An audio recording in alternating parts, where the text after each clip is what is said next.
네, 안녕하세요. 저는 작가 엘리입니다. 올해로 작가가 된 지 1년 반 정도 지난 프리랜서 작가이고요. 1년 반 동안 이제 연애하지 않을 권리라는 에세이를 내고 그 다음에 이제 홀로그램이라는 독립서적을 내고 다른 웹툰 작가분들이랑 콜라보를 해가지고 홀로그램이라는 단행본을 텀블벅에서 진행을 했었고요. 또 그 다음에는 제 개인적으로 독립 소설책을 하나 더 단행본으로 진행을 했습니다. 그리고 현재는 작년에 네이버 연애결혼판에서 연재했던 칼럼들을 묶어서 이제 훨훨 단신이라는 두 번째 에세이를 준비하고 있습니다. 네. 일단 제가 브런치라는 플랫폼의 연재를 시작하게 된 거는 정말 순수하게 별 의도 없이 그때 한창 제가 호주에서 워킹홀리데이를 하고 있었거든요. 그래서 그냥 이제 떠오르는 단상들을 올리는 플랫폼으로 브런치를 선택한 건데 그때 제가 처음에 출판사에서 연락을 받았던 게 거의 A4 한 장에서 한 장 반짜리의 글이었어요. 근데 그 글이 뭐였냐면 이제 연애하지 않을 권리에 이제 초안이 된 글이었거든요. 그래서 왜 한국 사람들은 뭐 한국뿐이 아니라 호주에서도 비슷하더라고요. 그래서 뭐 연애나 결혼에 대한 단상에 대해서 글을 좀 썼었는데 그 한 장 반짜리 글을 보고 이제 출판사에서 연락이 온 거죠. 그래서 이거를 발전시켜서 책을 한 권 만들면 어떻겠냐고 하셔가지고 그렇게 시작된 게 이제 연애하지 않을 권리 초안이 되었고요. 사실은 저 같은 경우에는 엄청 스파르타식으로 인생을 살았던 경우예요. 그래서 남들이 보면 좀 모범생이라고 할 수 있을 정도로 거의 뭐 대학교 다닐 때도 스펙 쌓기에 엄청 열을 올렸었고요. 그래서 뭐 그때 잠깐 말씀을 드리면 대학교 때 공기업 인턴만 2번 하고 교환학생도 갔다 오고 온갖 진짜 스펙 쌓는 건 다 했었고 거의 이제 졸업하기 한 학기 전에 이제 취업이 된 거죠. 아, 내 인생은 이제 탄탄대로다. 왜냐면 이제 사회에서 성공한 사람의 루트라는 걸 그대로 밟아왔고 뭔가 더 이상 고난도 없고 뭔가 힘들게 할 필요도 없고 왜냐면 그동안 쭉 힘들었으니까 이제 사회에서 규정한 제대로 된 사람의 그 핏에 저를 맞추기 위해서 엄청 고군분투를 해왔었거든요. 그래서 난 이제 됐다라는 생각을 했었는데 회사에 들어가고 나서도 이제 그 틀이 변하지가 않더라고요. 그러니까 좀 자유로워질 거라고 생각을 했거든요.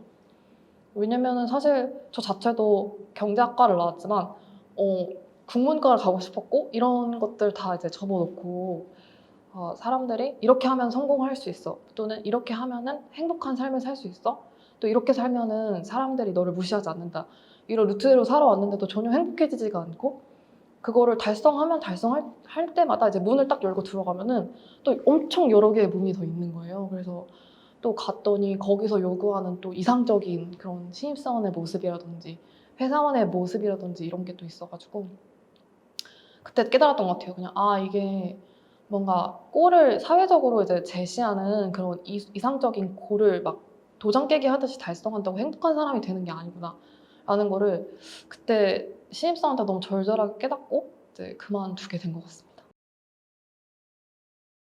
그래서 이 질문을 되게 많이 받아요. 사실 근데 이건 정말 솔직하게 말씀을 드리고 싶은 게 왜냐면 저 때문에 괜히 좀 충동적으로 생계를 그만두실 수도 있잖아요. 근데 솔직하게 말씀을 드리면 재정적으로는 불안하죠. 재정적으로는 불안한데 불행하진 않아요.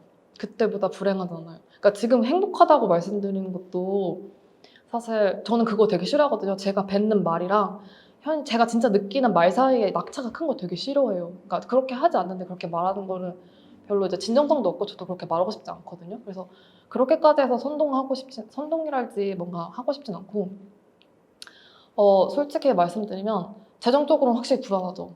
근데 불행하진 않아요, 최소한. 근데 저는 이 삶이 훨씬 나아요.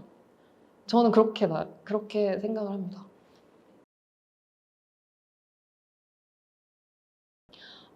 제가 이제 글쓰기 수업을 하게 된 거는 왜냐면 글쓰기의 그 선순환을 너무 잘 알아서 이제 어떻게 보면은 좀 홍보하고 싶어서라고 할 수 있는데 사실 제가 처음에 아까 브런치 얘기도 나왔지만 이제 브런치에 계속 매일 글을 썼어요. 정말 매일매일 글을 한 편씩 올렸거든요. 근데 그 이유가 제가 정말 힘들 때가 있었어요. 그 호주 멜버른에서 제가 바에서 알바를 했었거든요. 힙합 클럽에서 바텐더로 알바를 하는데 되게 힘들었어요. 그래서 되게 왜 힘들었냐면은 뭐 영어는 일상 영어랑 다른 게 이제 바 같은 데 가면은 사람들이 농담을 하잖아요. 근데 농담을 할 때 같은 배경 지식이 없으니까 이해가 안 가더라고요. 그러니까 예를 들어서 요새 막 되게 유행하는 말 같은 거 있잖아요. 근데 우리는 그게 어떤 프로에서 어떤 사람이 나와서 말한 걸 아니까 딱 그렇게 딱 들이뱉으면 다 같이 웃을 수 있고 한데 저는 모르니까 그래서 그런 걸로도 인해서 되게 언어적인 장벽뿐만이 아니라 문화적 장벽 되게 많이 느껴서 힘들었었거든요. 그래서 그날도 이제 저녁에 힙합 클럽에 출근을 하느라고 터벅터벅 걸어가고 있는데 거기에 이제 중고 서점이 이렇게 있는 거예요. 그래서 서점에 딱 들어갔는데 우연히 집어들게 된 게 줄리아 카메론이라는 작가의 아티스트웨이였거든요.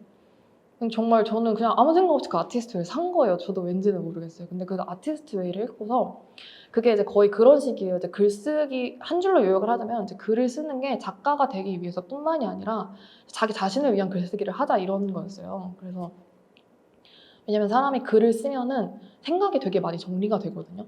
그리고 좀 삼자의 입장에서 자기를 볼 수가 있게 돼요. 왜냐면 자기가 느꼈던 감정이라든지 내 생각들이 되게 나랑 일원화되게 많이 체험을 하잖아요. 내가 예를 들어서 누가 미워요. 그러면 그 감정이 제가 되는 거예요. 막 화가 나는 감정이 내가 되고 어떤 생각이 내가 되고 되게 일원화가 돼서 사람이 되게 맹목적이 되게 쉽거든요. 근데 글을 쓰면은 그게 분리가 되는 작업이 되는 거예요. 내 생각이 보여요, 이제. 아, 이건 내 생각이구나. 이건 내 생각이지 내가 아니구나. 이건 내 감정들이지 이게 내가 아니구나. 그러니까 생각이나 그런 나의 감정, 떠오르는 감정들이 나를 정의하지 않는다는 개념을 알 수 있게 되거든요. 그리고 이거는 수업 시간에 학생한테 들었던 말인데 어떤 얘기였냐면 제가 그래서 맨날 하루에 3장씩 일기를 쓰는 걸 같이 해요, 학생들이랑. 근데 학생들이 뭐라고 하냐면 이제 종이에다 써야 되거든요. 근데 종이에다가 막 자기의 그런 과거의 트라우마적인 일이라든지 막 그런 걸 적고 장을 넘기면 그게 진짜 과거로 넘어가는 것 같은 가시적 효과가 들어 너무 좋다고 하더라고요. 그래서 사실 사람들이 되게 힘든 이유가 두 가지잖아요. 현재 문제 때문에 힘든 건 거의 없잖아요. 지금 내가 숨을 못 쉬어서 괴롭고 지금 뭐 내가 너무 더워서 괴롭고 이런 사람 거의 없고 과거에 있었던 일이 자꾸 생각나서 힘들거나 아니면 미래가 불안정해서 힘들거나 진짜 둘 중 하나거든요. 사람들이 지금 우울한 이유를 딱 물어봤을 때. 근데 그 중에서 거의 7, 80% 이상이 과거에서 온 기억일 경우가 되게 많더라고요. 근데 아까 말씀드렸듯이 일어나 자기랑 이제 떨어지는 경험이 없어서 그렇거든요. 그러니까 그게 항상 자기 옆에 있는 거예요. 예를 들면은 과거에 걔한테 물렸어요. 트라우마가 생겼죠. 그러면은 그 걔한테 무서웠던 그 순간은 솔직히 그 해프닝은 과거 그 순간에 정지돼 있는 건데 그걸 계속 옆에 가지고 다니는 거예요. 계속. 계속. 그러니까 이거는 그 사람한테 현재 진행형인 거예요. 과거에 있었던 사건이 아니라. 그래서 이거를 이제 떨어뜨려주는 작업을 하는 게 글쓰기더라고요. 내가 나한테 있었던 생각, 나한테 떠오른 생각, 나한테 벌어진 사건을 객관적으로 볼 수 있게 해주는 작업이라서 사실 저는 글쓰기 수업을 한 게 다 같이 작가가 돼서 책을 내자가 아니라 그래서 이런 식으로 좀 다 같이 자기의 생각을 좀 객관적으로 들여다볼 수 있었으면 좋겠다라는 생각을 했어요. 왜냐면 사실 저도 수업을 하면서 많이 느꼈는데 이제 제 수업에 들어오시는 분들이 거의 뭐 20대 초반이 굉장히 많아요. 근데 얘기를 들어보면은 그분들이 갖고 있는 고민들에 대해서 솔직히 현실적인 조언이랄지 되게 사려 깊은 조언을 해줄 수 있는 인프라가 많이 없어요. 솔직히 이게 뭐 그 주변에 있는 뭐 인프라를 뭐 탓하는 게 아니라 어쩔 수 없어요. 사람은 다 그래요. 내 주변에 정말 괜찮은 사람 많이 없어요. 그러니까 되게 조언을 줄 수 있는 사람이 많이 없어요. 그래서 사실 사람들이 고전을 읽잖아요. 책도 읽고. 그래서 그 사람들이 많이 힘든 게 내가 이런 고민을 갖고 누군가한테 말했는데 그게 되게 폄하되거나 야 뭐 그 정도는 누구나 다 힘들어라는 말을 듣거나 그러니까 되게 아무렇지 않은 취급을 받거나 아니면은 야 나는 이만큼 더 힘들었어 막 이런 얘기를 막 하니까 되게 그게 뭐 뭔가 뭐 사실 위로받고 싶어서 하는 건데 위로받는 것도 없고 그렇다고 문제는 항상 나와 같이 있는데 그것 때문에 힘들고 그래서 그런 거를 같이 얘기를 해요 사실 사람들이랑 모여서 그래서 왜냐면 제가 그 과정에서 되게 많이 좀 뭐라고 해야 될까 되게 정신적으로 건강해졌거든요. 그래서 약간 이거 같아요. 되게 예를 들어서 제가 수영을 되게 열심히 해서 고급반 학생인 회원인데 이제 거의 수영 안 하시는 분들한테 거의 수영 영업하듯이 수영하니까 이런 게 너무 좋아 막 이런 식이에요. 거의 이제 글쓰기는. 그래서 뭔가 이 글쓰기로 내가 막 떼돈을 벌어보자 뭐 이런 게 아니라 약간 거의 이런 목적? 진짜 내가 너무 좋았는데 근데 되게 사람들이 비슷비슷한 문제로 다들 힘들더라고요. 그러니까 그게 저만의 문제가 아니라 사람들이 다 비슷비슷한 문제로 힘들더라고요. 그래서 이제 거의 이제 뭐라고 할까요? 자체 정화 시스템을 다 같이 한번 구축해보자는 의미에서 글쓰기 수업을 진행하고 있습니다. 이 펀딩이 성공적으로 끝났고요. 네, 펀딩이 성공적으로 끝났고 우리 모두 죽어가는 존재들은 어떤 것에서 착안했냐면 다 죽고 싶어 하는 거예요. 정말 놀랍게도 사람들을 이렇게 제가 사람들을 만날 기회가 좀 많아서 왜냐면 호주에서 알바할 때도 뭐 카페에서 알바하고 뭐 클럽에서 알바하고 막 이러면 진짜 다 사람들 만날 일도 너무 많잖아요. 그래서 그런 것도 그렇고 한국에 와서 이제 수업하면서 만나는 분들도 그냥 다 너무 죽고 싶은 거예요. 그래서 왜 우리나라에 있는 청년들은 다 죽고 싶지? 다 죽고 싶은데 견뎌가면서 사는 것 같은 거예요. 그러니까 약간 어떤 느낌이었냐면은 이제 재와벌이라는 소설을 보면은 이제 노새가 나거든요. 노새 짐을 한창 짊어지고서 뒤에서 마부가 때리니까 이제 걸어가는 노새가 나오는데 거의 그런 느낌이 너무 많은 거예요. 다들 그 사람들이 살고 있는데 그 젊은 사람들이 살고 있잖아요. 그 20대 찬란한 하이라이트를 살고 있는데 그렇게 느끼는 사람이 아무도 없는 거예요. 다들 죽고 싶어해요. 그래서 그런 이야기를 담아봤어요. 왜 죽고 싶어 하는지 그리고 이렇게 담은 이야기들의 골자는 그래도 살아보자인데 그냥 막무가내로 그냥 살아보자가 아니라 왜 살아야 되는지 그런 내용을 좀 쓰고 싶었어요. 그래서 그 사람은 아까 말했듯이 자기 상황에 매몰돼 있으면 잘 몰라요. 그게 얼마나 가치가 있는지. 그래서 근데 제가 이제 3자 입장에서 그분들을 봤을 때는 전혀 죽어야 될 이유가 없거든요. 정말. 그러니까 뭐 나름의 힘든 일들이 있었겠지만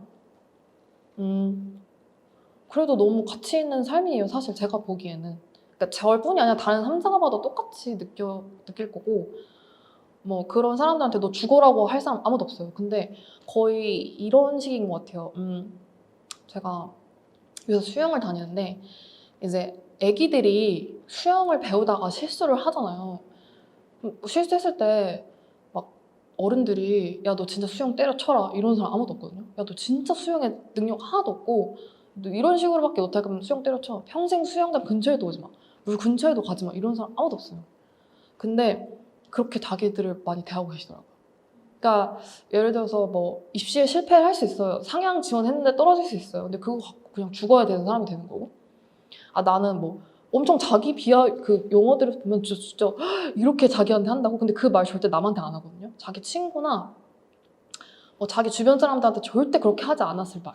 그리고 자기가 조카가 있다면 자기 조카가 막 그랬다고 해서 절대 그렇게 말하지 않을걸요. 근데 다들 자기한테는 너무 특히 우리나라 여성들은 같은 경우에는 되게 각박해요. 그 허들이 되게 높고 그게 자기한테만 적용이 되는 거예요. 그래서 그런 얘기를 좀 해주고 싶었어요. 마찬가지로 아까 말했던 수영장의 비유를 들자면은 애기들이 그렇게 실수해도 또 하면 돼라고 하잖아요. 무조건 다 그러거든요. 안 그런 어른 진짜 없어요. 그렇게 하면서 배우는 거지. 다치면서 배우는 거지. 뭐 실수하면서 배우는 거지. 처음부터 완벽한 사람이 어딨어. 또 해봐 이러는데 이제 사람들이 그 20대 특히 여성분들은 딱 그런 일이 벌어지면은 진짜 난 쓰레기다. 죽어야 돼. 약간 이런 거 있잖아요. 이것도 못하는데 뭘 해? 약간 이런 식으로 그러니까 화살이 항상 자기를 향해 있어요. 그래서 조금 화살을 좀 밖으로 보낼 수 있는 그런 얘기들을 약간 진짜 조금만 각도를 틀면 되거든요. 그래서 그렇게 따지고 보면 결코 죽을 일이 아니다. 약간 이런 에픽에서 단편이 한 7편 정도 있어요. 그러니까 주인공이 다 다르거든요. 각자 다른 이유로 죽고 싶어 하는데 그래서 절대 그럴 일이 아니고 자기 자신도 그렇게 대해줬으면 좋겠다고 생각을 했어요.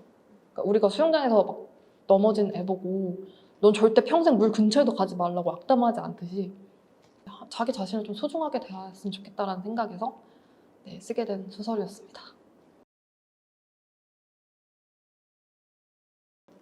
제가 운영하고 있는 채널은 북큐멘터리고요. 사실 이 채널을 열게 된 거는 독자 입장에서 열게 된 게 좀 컸어요. 그러니까 예를 들면은 처음에 취지는 이제 좀 여성주의적인 시각에서 책들을 좀 해석해보고 싶었어요. 그러니까 왜냐면 우리가 흔히 지금 되게 읽고 있는 고전이라든지 소설이라든지 현대문학에서 굉장히 성비가 좀 편파되어 있는 경향이 있어요. 고전 같은 경우에 특히 작가가 거의 남자예요.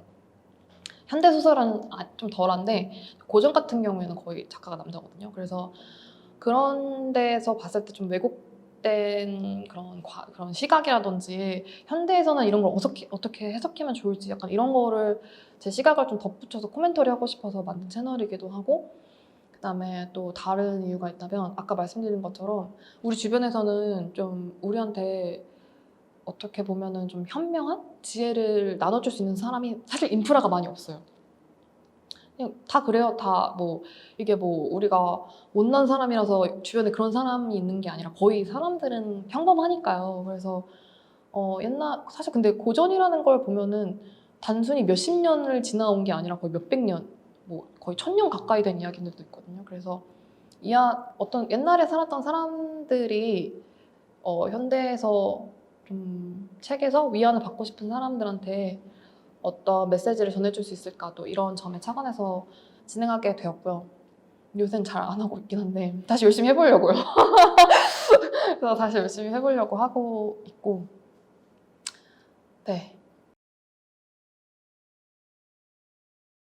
이거 너무 좀 클래식하긴 한데 너무 사실 클래식이 좀 약간 진부하긴 한데, 이게 진부한 이유가 사람들이 많이 추천해서 그런데 근데 그만큼 되게 좋아서 저도 한 번 더 말씀드리자면 저는 데미안 너무 추천드립니다. 헤르만 헤세의 데미안은 진짜 누구나 다 알고 있는데 모두가 읽진 않았거든요. 근데 데미안을 추천드리는 이유는 하나인 게, 저도 데미안을 읽으면서 좀 용기가 난 게, 사람들이 이상적이라고 생각하는 삶을 사는 게 중요한 게 아니라 내가 좀 설렐 수 있는 삶을 사는 게 되게 중요하다는 생각을 많이 했어요. 그러니까 제가 특히나 그런 삶을 살아와서 그럴 수 있거든요. 그래서 남들이 보기에 굉장히 괜찮아 보이고 싶었고 굉장히 잘 살아 보이고 싶었어요. 그래서 그런 삶을 살아왔었는데, 이제 데미안에서는 어떤 구절이 나오냐면은 이런 구절이 나오거든요. 우리는 항상 시간을 내서 하늘에 흘러가는 구름을 보고 장작불이 타들어가는 불을 들여다보고 이런 시간을 가져야 된대요. 근데 그런 시간을 가질 이유는 정말 그렇게 아무것도 하지 않을 때 자기 마음속에 떠오르는 생각을 잡기 위해서래요. 그게 자기가 원하는 거라는 거예요. 그러니까 부모님의 생각도 지우고, 뭐 엄마 아빠 생각도 지우고, 선생님들이 했던 말도 다 지우고, 사회에서 나한테 부여했던 걸 다 떨쳐내고 나만 이제 오롯이 남았을 때 떠오르는 그 감정 있잖아요. 그걸 따라서 살아야 된다고 하는 거예요. 대면의 골자는 사실 그거거든요. 그래서 이렇게 살면은 사실 불안하지 않을까라는 생각을 다들 많이 하잖아요. 근데 앞서서 말씀드린 거랑 좀 연결지어서 말씀을 드리면 불안한 게 불행한 것보다는 나아요. 그러니까 불안한 게 불안하게 사는 게 불행하게 사는 것보다 훨씬 나아요. 살아보시면 아실 텐데, 근데 뭐 안정지향 형들은 어쩔지 모르겠지만 해보시면 아실 거예요. 적어도 불안하잖아요. 불안해도 살아있다는 느낌은 나요. 우리가 예를 들면은 바다에서 이제 서핑 같은 거 하면은 흔들리잖아요. 그건 왜냐면 물이 흐르고 있어서 그렇거든요. 그러니까 물이 멈춰 있잖아요. 고여 있는데 가만히 있으면 아무 미동도 없고 되게 안전해요. 근데 그거는 진짜 물이 멈춰 있는 거잖아요. 근데 물이 흐르는 데 있으면 당연히 이게 흐름이 있어서 불안해요. 근데 그건 살아있다는 증거거든요. 그렇게 생각하셨으면 좋겠어요.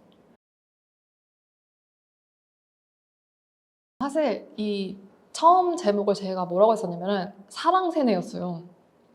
근데 이거는 사실 지금 말해도 되나? 출판사에서 정한 이름이거든요.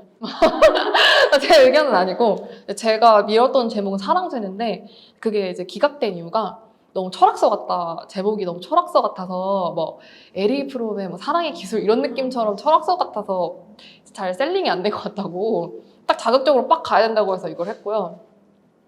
제가 사랑세네라고 했던 거는, 그러니까 권리는 한마디로 제가 이거 어디서 나왔냐면, 제가 이제 브런치에 아까 연재했던 작품들 중에 제목이 하나 붙었던 게 뭐였냐면 사랑하지 않을 자유인가? 그런 거, 사랑하지 않을 권리인가? 그거에서 착안해서 만드신 건데, 그렇게 만들었던 이유가 되게 철학적이에요, 사실.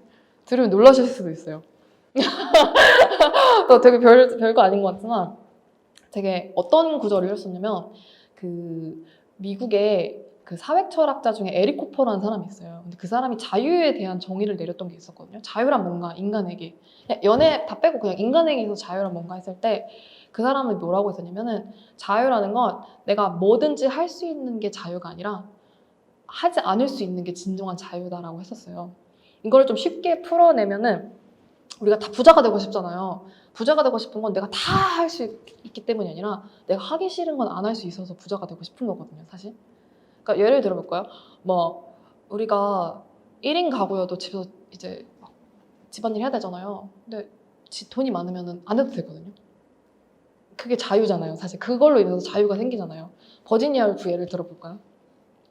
버지니아 울프가 자기만의 방이라는 에세이에서 뭐라고 했냐면 이제 500파운드가 있어서 자기가 소설가가 됐다고 했어요. 근데 그 500파운드가 오늘날 돈으로 가치를 환산하면은 이제 한 5천만 원 정도 되거든요. 연애 5천만 원. 근데 그 버지니아 울프가 그 500파운드를 어떻게 받게 되냐면 자기 조모님이 이제 사촌에 있는 사촌 중에 한 분이 이제 낙상을 해서 돌아가셨어요.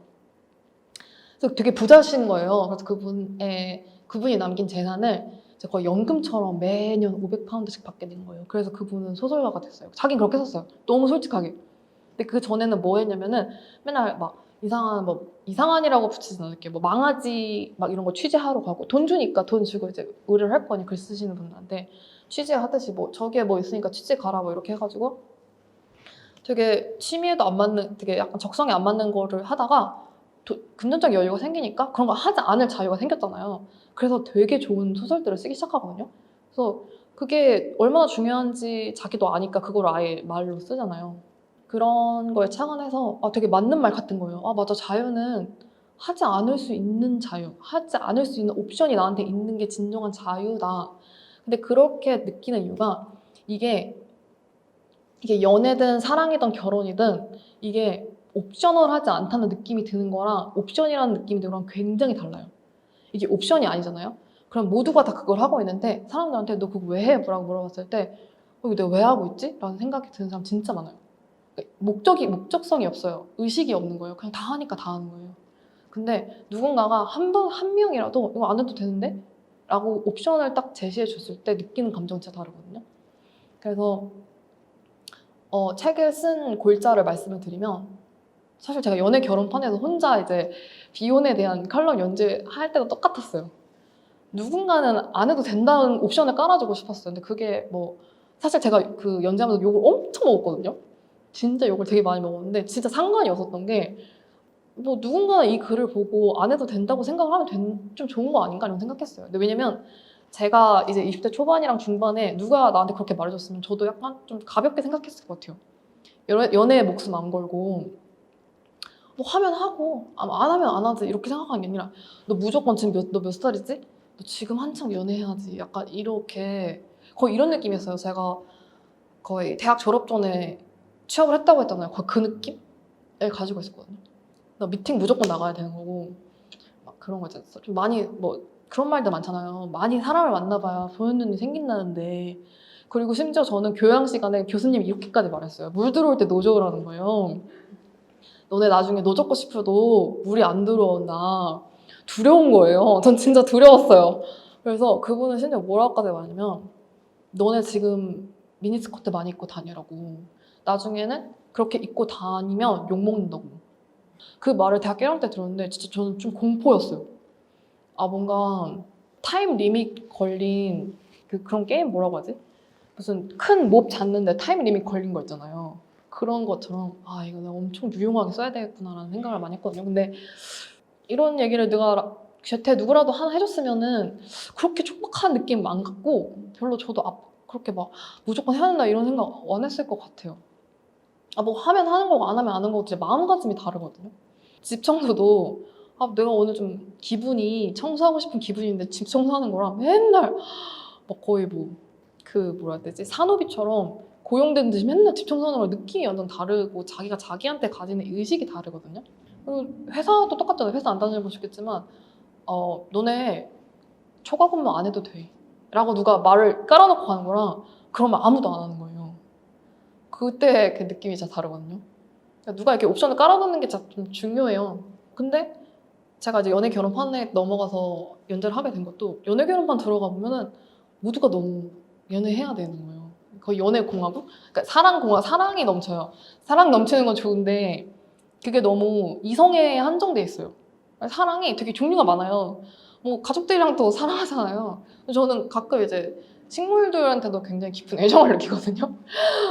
뭐 그런 애정들이 되게 많은데 선생님이랑 제자 사이에서도 애정이 있고 여러 개 많잖아요. 근데 그런 획일적인 그런 생각을 하고 있는 것 자체가 굉장히 저는 또 공포스럽더라고요. 그러니까 누군가한테는 진짜 폭력일 수도 있어요. 그럼 연애 못 하시는 분들도 있을 수 있잖아요. 예를 들면은 자기 뭐 생각 때문에 안 하실 수도 있고 완전 뭐라 해야 될까 정서적 장애인 취급 당한다고 해야 되나? 아니면 하자 취급 당하고 그러니까 이렇게 획일화 시키는 게 너무 좀 무섭더라고요. 이제 그런 취지에서 책을 쓰게 되었습니다. 저는 자연스러운 세계를 원해요. 모두가 자연스럽게 살 수 있었으면 좋겠어요. 지금 이 영상을 누가 볼지도 모르겠고 뭐 얼마나 많이 볼지도 모르겠지만 그냥 보시는 분들이 다 자연스럽게 사는 삶이 제일 좋다고 생각을 하고 그렇게 생각하는 이유는 그게 가장 자기다운 거니까. 자기 심적으로 가장 자연스러울 수 있다는 게 가장 자기 본성이랑 잘 맞는다는 거거든요. 많이 힘들지 않는 삶을 살았으면 좋겠어요. 다들 너무 힘이 많이 들어요. 사람들이 왜 그러나 보면은 힘들여서 얻을 수 있는 것밖에 원하지 않아요. 근데 사람들이 오해하는 게 그 문을 열고 들어간다고 끝이 절대 아니거든요. 또 뒤에는 분명히 더 많은 문이 있는데 제가 묻고 싶은 거는 그 문을 열어갈 때 전속력을 달려서 문을 열었을 다음에 또 다른 문들이 나왔을 때는 어떻게 할 거냐는 물음이에요. 이게 절대 끝이 아니에요. 다음에 또 있고 또 있고 또 있고 또 있는데 그것들을 어떻게 하실 수 있는지를 생각해야 돼요. 근데 자연스럽게 흘러가는 삶을 선택을 하면 아까 말했듯이 더 이상 자기 앞에 나타나는 분들이 두렵지만은 않아요. 그거 볼 때 사람들은 또 되게 많이 낙담을 하고 좌절을 하거든요. 아, 또? 막 이런 거 있잖아. 나 이거 했는데 또 뭐 해야 돼? 또 뭐가 있네? 그런 게 아니라 그냥 진짜 여행처럼 느껴지는 거예요. 문 열고 들어갔더니 우리가 막 예를 들면은 큰 저택에 이제 놀러 갔을 때를 생각해보면 방 구경하러 다닐 때 막 좌절스럽지 않잖아요. 방 문이 많다고. 아, 저 방에 뭐가 있지? 이 방에 뭐가 있지? 약간 이렇게 되는 건데 만약 여러분이 호텔리어라고 호텔 청소하는 사람이라고 생각하면 방이 많으면 낙담 되겠죠. 아 미치겠다 이거 했네 또 해야 되네. 어떤 삶을 선택하는지 자기 선택인 거죠. 제 생각엔 집 모양은 그대로일 것 같거든요. 근데 내가 어떤 입장으로 그 집에 들어가냐에 따라서 완전히 겪을 수 있는 질이 달라요. 그리고 제가 말씀드리고 싶은 건 어차피 한정된 인생을 사는데 그렇게 자기의 세상을 지옥처럼 만들 필요는 없다고 생각하거든요. 제가 불교 신자는 아닌데 이런 글을 읽었어요. 인간의 삶은 큰 화로덩이에 떨어진 한 송이 눈과 같대요. 끝나고 나면 아무것도 남는 게 없거든요, 사실. 그 엄청난 화로가 이렇게 있는 아궁이에 눈 한 방울 떨어지면 티도 안 나요. 눈 떨어진 티도 안 나요. 그냥 없어지는 거거든요. 근데 그 찰나의 순간에 사람들은 다 힘들게 살다가 가는 것 같아요. 그래서 그 생각 너무 많이 했어요, 사실. 뭐 이런 생각 한 게 다 글쓰기 수업도 하고 사람들 많이 만나면서 하는 건데 그래서 한정된 시간 안에 기왕이면은 좀 힘 덜 들이고 흐르다가 가는 것도 나쁘지 않은데 자기 자신한테 가장 자연스러운 삶을 마음이 편한 거 그러니까 남들이 보기에 자연인처럼 보인다 이게 자연스럽다는 게 아니라 쟤는 이제 산에서 한 3년 4년 산 것 같다 이게 자연스러운 게 아니라 마음이 자연스러운 거잖아요. 사실 사람이 느껴지거든요. 사람이 되게 사회적인 동물이라서 누구 만났을 때 그 사람이 이상은 지금 되게 불편해하고 눈치를 보면 되게 많이 느껴져요. 왜냐면 그 너무 자연스러운 현상이잖아요. 집단 생활을 하는 동물이니까. 근데 이런 말씀 드리고 싶어요. 본인이 힘들잖아요? 그러면 사람들이 다 알아서 더 힘들어져요. 이거는 악담이 아니라 우리도 동물이잖아요. 근데 우리가 이제 동물의 왕국 이런 거 보면은 진짜 가젤물이 막 절대 너무 커가지고 개별자 구별하기도 힘든데 포식자들은 그중에서 기가 막히게 약한 개체를 찝어내거든요. 인간도 똑같아요. 내가 의식적으로 자연을 어떻게 해서 이게 아니라 느껴지는 거예요. 저 사람 되게 많이 힘들구나 이런 게 느껴져요. 저는 그렇게 생각을 하고 굳이 자기 인생을 그렇게 힘들게 만들 필요는 절대 없다.